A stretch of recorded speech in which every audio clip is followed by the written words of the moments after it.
Olá, segunda-feira, 23 de setembro. Veja o que é destaque hoje no Unesp Notícias. No Dia Mundial Sem Carros, poucos bauruenses andam de bicicleta. Empresárias desde cedo. Crianças colocam em prática técnicas de empreendedorismo. Endurbe e Ministério Público discutem mudanças em cargos da empresa.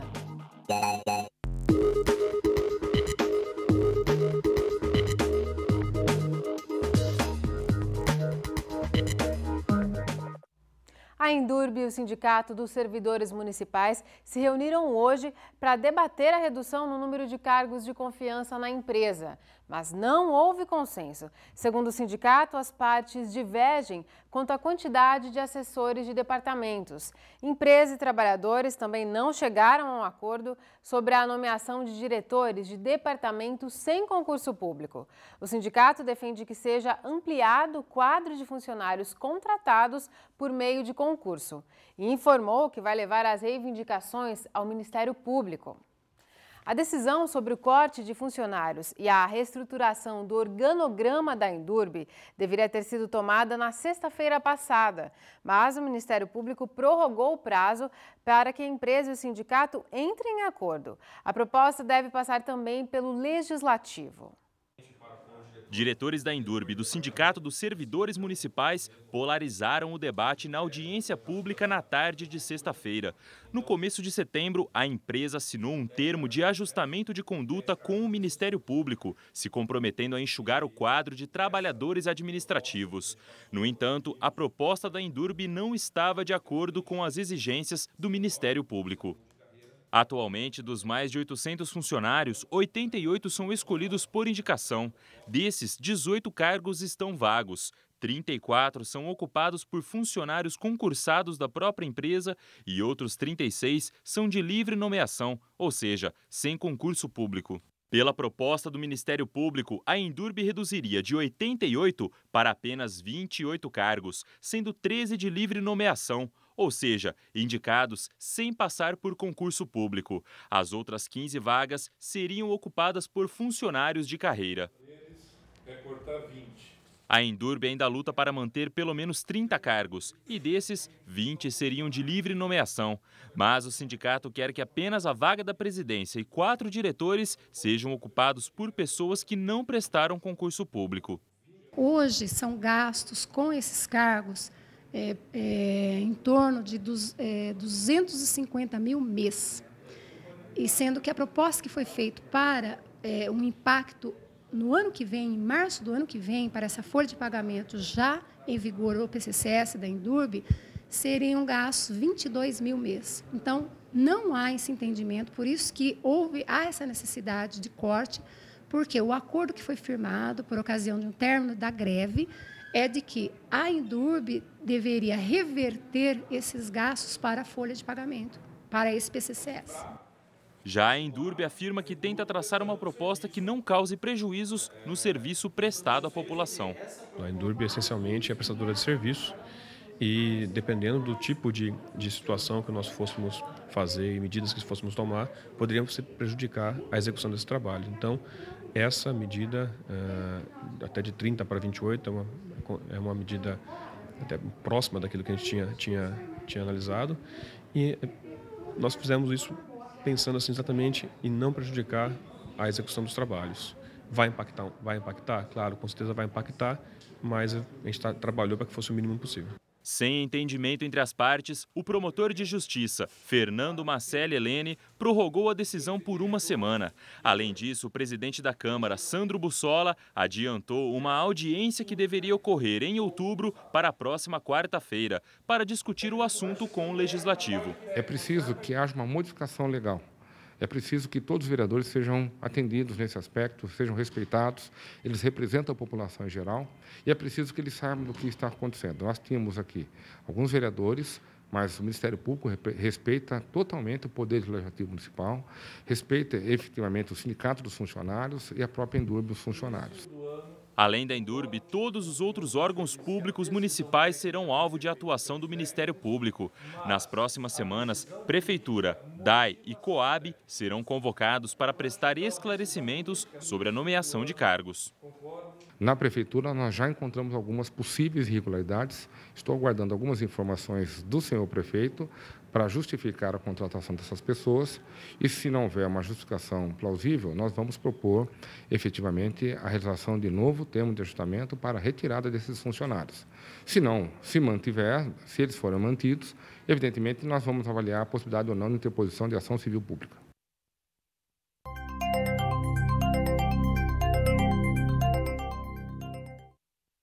A cidade de Taquarituba, na região de Avaré, tomou um susto ontem. Um tornado matou 2 pessoas e destelhou mais de 200 casas. Um fenômeno como esse não é comum no Brasil, mas os ventos fortes são típicos da primavera brasileira, que começou ontem. O meteorologista José Carlos Figueiredo tem as informações do tempo para esta semana.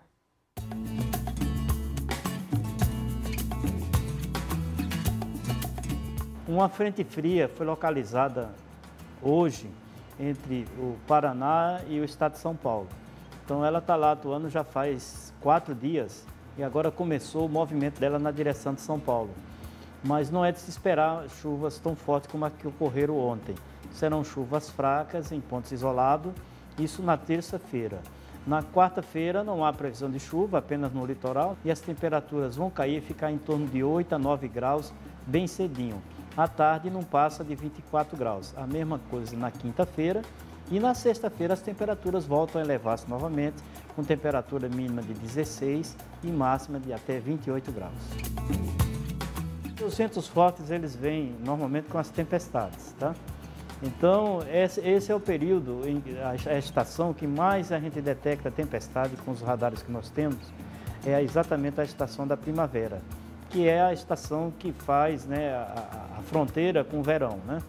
Então, é muito comum essa época do ano, teremos dias bastante quentes, né? E a formação de tempestades quando vem as frentes frias também é natural.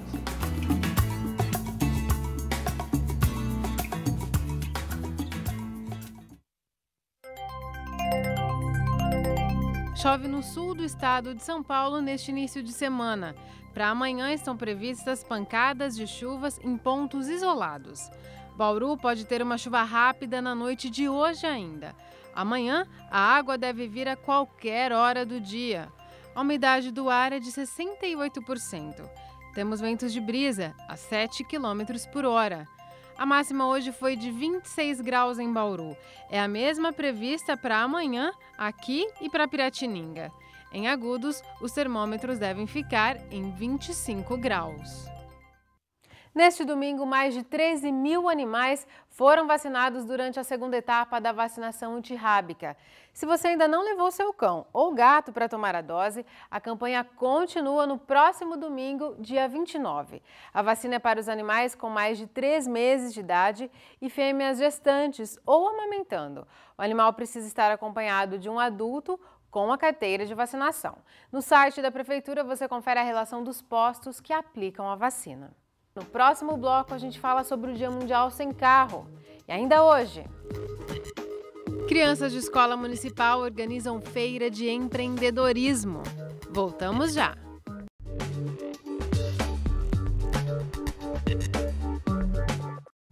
De volta com o Nesp Notícias. No domingo foi comemorado o Dia Mundial Sem Carro.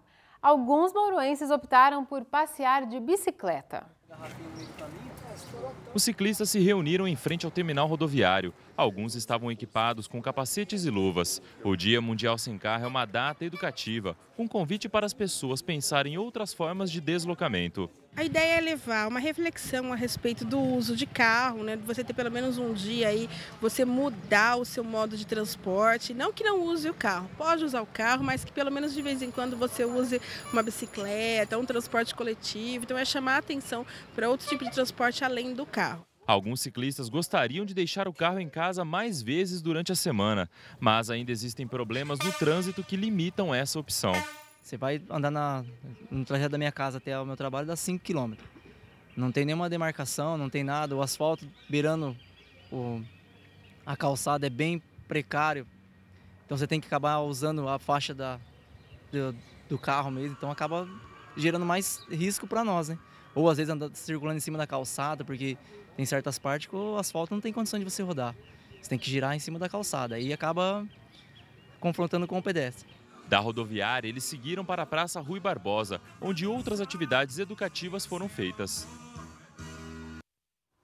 Olha, atividades como essas são importantes, mas o que fica claro é que Bauru precisa se preparar melhor para receber esses ciclistas. A construção de faixas exclusivas é uma das formas de incentivar o uso do transporte sob duas rodas.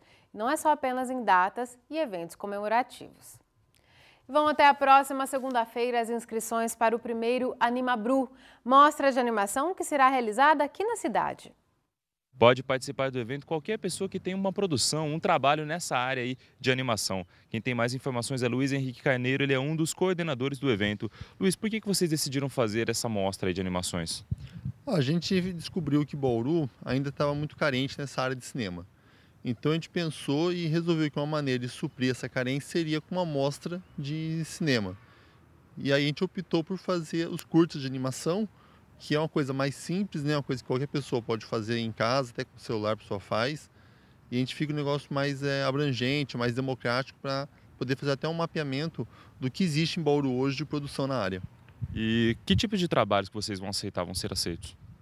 Serão aceitos todo trabalho considerado animação, né? Ou seja, tudo que não for filmado, né, ao vivo, né, com a câmera, né? E aí entram as técnicas, desde as técnicas mais antigas de animação, que é desenhando quadro a quadro, stop motion, ou que existe hoje aí de computação 3D, 2D, e com um tempo limite de 20 minutos, né, para caracterizar como curta. O que a pessoa tem que fazer para participar?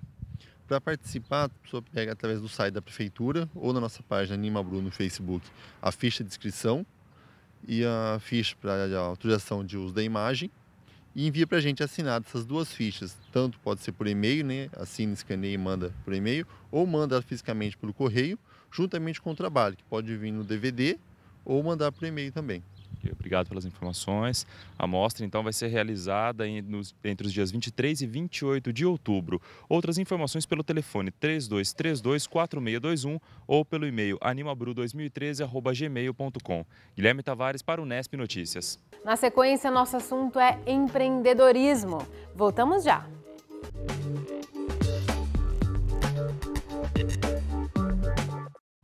Não são só os adultos que podem ser empreendedores. As crianças também têm potencial para pensar nisso. Alunos de uma escola de Bauru têm, desde o ano passado, aulas semanais sobre esse tema. Durante o período, eles produziram e agora chegou a hora de vender as mercadorias. Em pleno sábado, a escola Valdomiro Fantini, no Parque Santa Cândida, em Bauru, ficou cheia. A feira de empreendedorismo reuniu alunos e pais. No pátio, a cada 15 minutos, uma apresentação cultural diferente. Já nas salas de aula, o ambiente era de compra e venda. Graças a uma parceria com o Sebrae, os professores desta escola foram capacitados a ensinar empreendedorismo aos alunos do 1º ao 5º ano. Em maio, a gente mostrou aqui no Unesp Notícias professores tendo contato com essas técnicas. Durante todo o ano, os alunos produziram diversos produtos que foram colocados à venda durante a feira. A sala mais disputada era a dos alunos da 5ª série. Eles foram responsáveis pelos doces. Sempre sob a supervisão dos professores, as crianças simulavam o ambiente de uma confeitaria.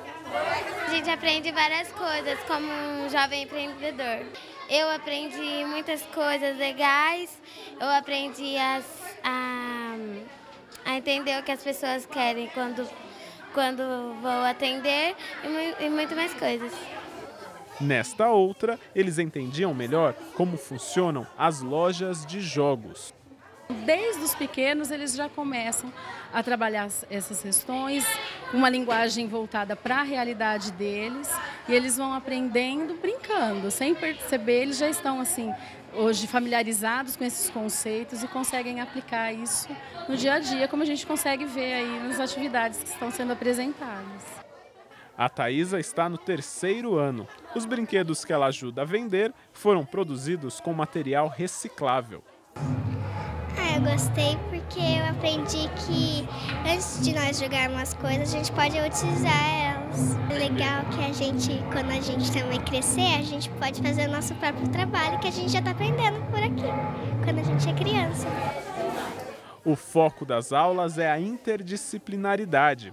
Por meio de brincadeiras, os conteúdos são relacionados com as disciplinas tradicionais. A matemática está presente na hora de definir os preços dos produtos.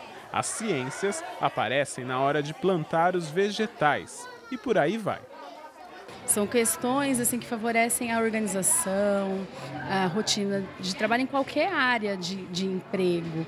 E mesmo no dia a dia em casa, independente de ser alguma coisa voltado ao trabalho. Muitas coisas, né, ao redor desse projeto e que eles podem levar para a vida lá fora. Não fica só aqui na escola. Tem a participação de todos, deles e dos pais. E muitas vezes eles ensinando os pais em casa com o que eles aprendem aqui. Então é muito rico esse projeto. Aprendizado que atinge a família inteira. A turma do Matheus foi a responsável pela horta. Ele levou os conhecimentos para casa. Nós aprendemos a plantar, nós vamos regar as plantas e também colher as plantas. Eles trazem um material para a sala, para casa, que são as apostilas. E eu leio as apostilas com eles e até para os pais, porque eles dão dica de artesanato, de fazer salgados, coisas para vender. Então você vê que o material que eles mandam para casa, eles ensinam lucro, você poder vender o valor do gasto que você teve com aquele material que você comprou para enfeitar as latas. Então, assim, até para os pais, quando a gente lê, eu que sou da área comercial, eu vejo que são coisas que adultos podem usar também, os pais podem usar, né?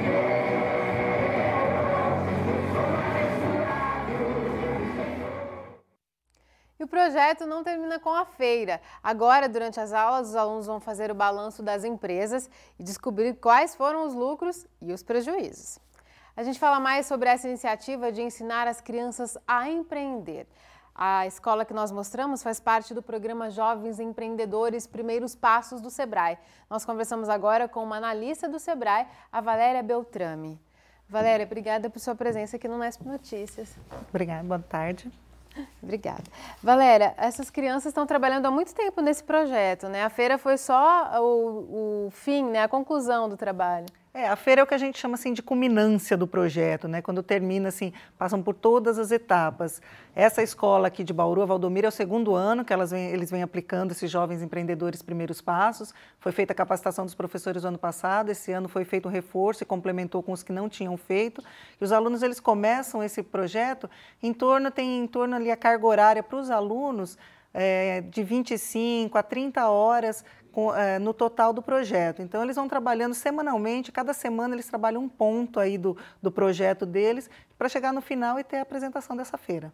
Alunos do 1º ao 9º ano? Isso, nós temos no projeto dos Jovens Empreendedores, o que a gente chama de 2 ciclos, né? O ciclo 1 é um projeto que vai do 1º ao 5º ano, tem os temas específicos para cada ano, o professor dessa faixa etária, ele participa da capacitação de todos os anos, e aí a gente tem também o material do ciclo 2, que a gente chama, que aí seria para os alunos do 6º ao 9º ano, que aí são outros temas também, e o foco ele vai melhorando, assim, ele vai crescendo em complexidade, porque as crianças também vão crescendo, mas o foco é trabalhar aí esse comportamento empreendedor, o plano de negócios com as crianças.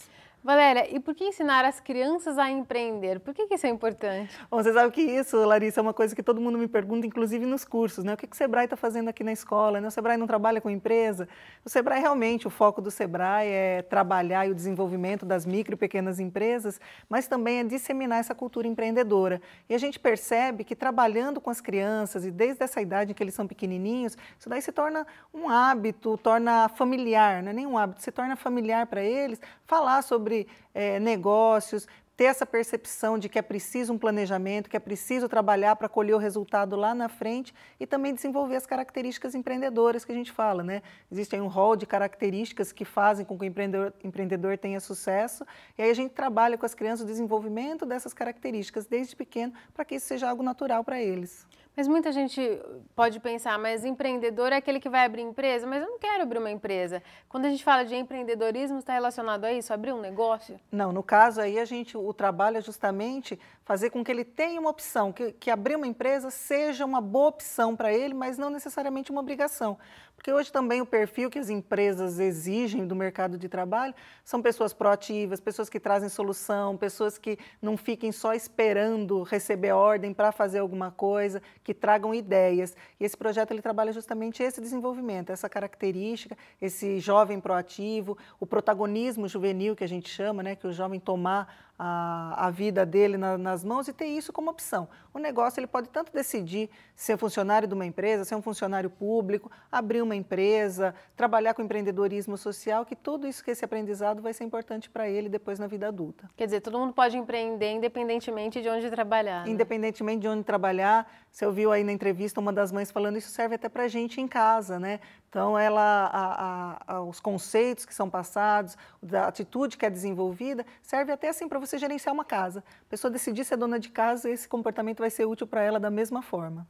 E como a gente viu aí, tem uma preocupação em mesclar o conteúdo de empreendedorismo com os conteúdos que são trabalhados na sala de aula, né? Não é uma coisa desassociada, dissociada do que é trabalhado em sala de aula, até porque as escolas elas já têm uma programação, elas já têm um trabalho, e o desenvolvimento desse projeto levou em consideração isso, fazer com que o trabalho dos jovens empreendedores seja integrado com as disciplinas que são ministradas com as crianças. Cada ano foi construído levando em consideração a característica daquela faixa etária, o que ele estaria estudando naquele ano, com uma linguagem apropriada para aquela criança.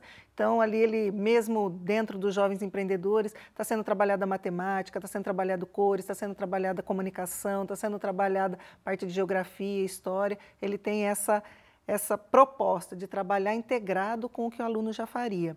Paralelo a isso também, a gente trabalha assim, os temas transversais, que a gente costuma chamar, que é trabalhar a cultura da cooperação, ou seja, do trabalho em equipe, trabalhar em grupo, respeitar o colega, a cultura da inovação, de fazer algo sempre diferente, a ecossustentabilidade, que é algo que a gente não pode abrir mão hoje em dia, e também aí trabalhar a ética e cidadania, que é um conceito bastante importante que está presente dentro do programa dos Jovens Empreendedores. E o material tem apostilas, mas são os professores que definem com os alunos, né? O que vai ser trabalhado, porque a capacitação é com os professores? Isso, o Sebrae ele trabalha a capacitação dos professores, a gente não tem esse contato direto com os alunos. Eventualmente a gente até vai na escola para acompanhar o trabalho, ver como é que está sendo feito, mas o nosso trabalho ele é capacitar o professor para que ele seja um multiplicador dessa metodologia. Então aí tem para o trabalho que o Sebrae desenvolve na escola, uma apostila, né, que é uma apostila do professor, junto com a apostila do aluno, que é uma apostila que é disponibilizada aí para as escolas, em forma de digital, e a escola providencia a impressão dessa apostila, mas dentro dessa apostila o professor também tem a liberdade de trabalhar levando em consideração a característica da escola, o perfil dos alunos, que ele tem assim uma proposta, uma linha mestra, e dentro dessa linha mestra fazer as adaptações que forem precisas para a escola. Bom, e as escolas, Valéria, que ficaram interessadas em participar desse projeto, como que elas podem fazer? Nós temos aí, tem que entrar em contato conosco no Sebrae, né? Conversar ali com a gestora do nosso programa, é a Lúcia Tragante, e aí existe uma negociação, né? uma conversa sobre como é a metodologia, como tem que ser aplicado com as escolas, e aí, havendo interesse das escolas, é feito um agendamento, né, disso, porque aí o Sebrae disponibiliza o facilitador, é uma semana de curso. Então, também a escola tem que se programar para isso, no caso aí, às vezes é período de recesso, ou a escola tem que providenciar um professor substituto para que aquele professor possa estar em sala de aula recebendo a capacitação. Então, é um processo de negociação, mas é só entrar em contato com o Sebrae para pegar as informações aí sobre o assunto. Pode entrar em contato pelo telefone que a gente deu aí? Isso, 3234-1499, conversar com a Lúcia ou comigo mesmo, ali no Sebrae. Tá certo, Valéria. Obrigada pela sua participação. Obrigada. O Nesp Notícias fica por aqui. Para rever as reportagens de hoje, acesse o nosso site. Lá você encontra informações sobre todos os nossos programas. Amanhã, às 5h30 da tarde, a gente volta. Tchau!